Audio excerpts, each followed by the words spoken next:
అండి. Welcome back to were miracles. నేను మీ శ్రావణి. మనకు కొత్తిమీర లేనిదే ఏ కూర కూడా కంప్లీట్ అవ్వదు. ప్రతి రెసిపీకి కొత్తిమీరదే అగ్రస్థానము. అన్ని పదార్థాలు వేసినా కూడా చివరిగా కొత్తిమీర వేయకుంటే మాత్రము రెసిపీ సంపూర్ణం కాదు. ఆ రుచి కూడా రాదు. మన ఇండియన్ రెసిపీస్‌లో కొత్తిమీర అలాంటి స్థానం మరి. ఇలా చెప్పుకుంటూ పోతే కొత్తిమీర గురించి చాలానే ఉన్నాయి. అవన్నీ చెప్పేంత సమయం లేదు కాబట్టి ఈరోజు సింపుల్‌గా మన ఛానల్‌లో కొత్తిమీర చట్నీ అయితే చేసేసుకుందాం. మరి ఆ ప్రాసెస్ ఏంటో చూసేద్దాము.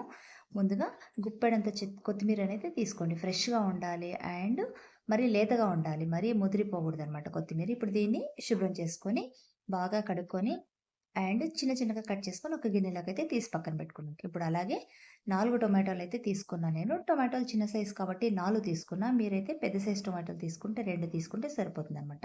ఇప్పుడు టొమాటోలను కూడా వాష్ చేసుకొని అండ్ తొడిమలైతే కట్ చేసుకొని పడేసుకున్న తర్వాత మనము ఈ టొమాటోల్ని కూడా ఒక్కొక్క టొమాటోకి 4, 5 ముక్కలుగా చేసుకోవాలనమాట. పొడువుగా చేసుకున్నట్టయితే మనకి ఫ్రై అయ్యేటప్పటికైతే మెత్తపడతాయి ముక్కలు. నేను వీడియోలో చూపిస్తున్నట్టు ఈ మాత్రం సైజ్ కట్ చేసుకుంటే అయితే సరిపోతుంది. సో, ఇలా అన్నీ కూడా కట్ చేసుకున్నాక అవి పక్కన పెట్టేసుకుందాం. ఇప్పుడు స్టవ్ వెలిగించుకొని స్టవ్ పైన అయితే ప్యాన్ పెట్టేసుకుందాం. అందులోకి 2, 3 స్పూన్ల దాకా ఆయిల్ అయితే వేసుకొని, ఆయిల్ కొంచెం వేడెక్కిన తర్వాత ఇందులోకైతే ఒక 20 గ్రాముల దాకా పల్లీలైతే వేసుకుంటున్నా నేను. కావాలనుకుంటే మీరు ఇంకాస్త ఎక్కువైనా కూడా వేసుకోవచ్చు. నేనైతే 20 గ్రామ్స్ వేసుకున్నా కొత్తిమీర తగ్గట్టుగా. ఇవి బాగా కొంచెం ఫ్రై చేసుకోవాలి. అండ్ ఇప్పుడు వీటితో పాటే ఒక 7, 8 దాకా పచ్చిమిరపకాయలు కూడా వేసుకొని, ఇవి 2 కూడా బాగా మనకు క్రిస్పీగా అయ్యేదాకా కూడా ఫ్రై చేసుకుందాం. సో, ఇవి ఫ్రై అయిపోయిన తర్వాత దీనిని ఇంకొక గిన్నెలోకైతే మనము ట్రాన్స్‌ఫర్ చేసేసుకుందాం మొత్తంగా అన్నిటిని కూడా. ఇవి మాడిపోతే టేస్ట్ అనేది మారిపోతుందనమాట చట్నీది. ఇప్పుడు ఇదే ప్యాన్‌లోకే మనం కట్ చేసి పెట్టుకున్న టొమాటో ముక్కల్ని కూడా వేసుకుందాం. అండ్ లో టు మీడియం ఫ్లేమ్ మీద ఈ టొమాటో ముక్కల్ని కూడా మనం బాగా ఫ్రై చేసుకోవాలి. అండ్ హై ఫ్లేమ్ మీద అయితే తొందరగా టొమాటోలైతే మాడిపోతాయి అడుగంటి. అందుకోసమే మీడియం ఫ్లేమ్ మీదనే మనము ఫ్రై చేసుకోవాలి. ఇలా ఫ్రై అయిన తర్వాత టొమాటో ముక్కలు ఇందులోకి మనము ఫ్రెష్‌గా మనము శుభ్రం చేసి కట్ చేసి పెట్టుకున్నాం కదా! ఆ కొత్తిమీరను కూడా వేసేసుకోవాలి. ఈ కొత్తిమీర కూడా వేసిన తర్వాత మొత్తం ఒకసారి అన్నీ కూడా టొమాటో ముక్కల్ని, కొత్తిమీరని ఈవెన్‌గా కలిపేసుకోవాలి. మీదకి, కిందకి అన్నీ కూడా బాగా కలిపేసుకొని అండ్ చిన్న మంట పెట్టుకోవాలి. లో ఫ్లేమ్ పెట్టుకొని మనము మూత పెట్టేసుకొని ఒక 2-5 నిమిషాల దాకా మనము లో టు మీడియం ఫ్లేమ్ మీదనే ఫ్రై చేసుకోవాలనమాట. సో, 5 నిమిషాల తర్వాత చూస్తాము.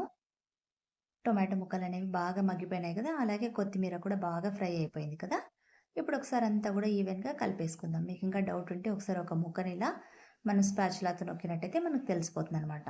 అన్నీ కూడా బాగా ఫ్రై అయిపోయినాయి. ఇప్పుడు స్టవ్ కట్టేసుకొని వీటిని పూర్తిగా చల్లారనిద్దాం.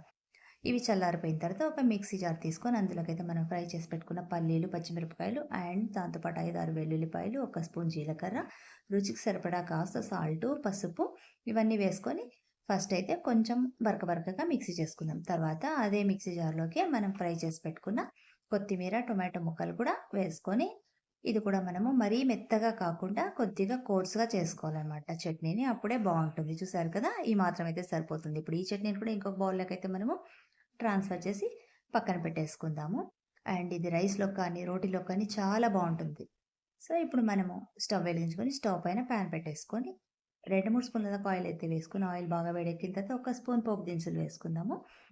ఈ తాలింపు అనేది బాగా ఫ్రై అయిన తర్వాత ఒక 3, 4 వెల్లుల్లిపాయల్ని చిన్నగా కట్ చేసుకొని ఆ ముక్కలైతే వేసుకుందాం. దీనివల్ల ఫ్లేవర్ అయితే బావుంటుందనమాట. ఇప్పుడు అందులోకి ఒక మీడియం సైజ్ ఉల్లిపాయని పొడవుగా కట్ చేసుకొని వేసేసుకుందాం ఆ ముక్కలు కూడా. ఉల్లిపాయ ముక్కలు పచ్చి వాసన పోయేదాకా కూడా అండ్ కొంచెం క్రిస్పీగా ఫ్రై అయ్యేదాకా కూడా మనం బాగా ఉల్లిపాయ ముక్కలైతే ఫ్రై చేసుకోవాలనమాట. ఇప్పుడు ఇందులోకి ఒక 2, 3 ఎండు మిరపకాయలను కూడా తుంచేసి వేసుకోవాల. నేనైతే బ్యాగుడు మిరపకాయలైతే వేశాననమాట. అవైతే టేస్ట్ అనేది బావుంటుంది. ఇందులోకి ఇప్పుడు పచ్చి కరివేపాకును కూడా వేసుకోవాలి. ఈ కరివేపాకు వేసిన తర్వాత మళ్ళీ ఒకసారి అంతా బాగా పోపైతే కలిపేసుకుందాం.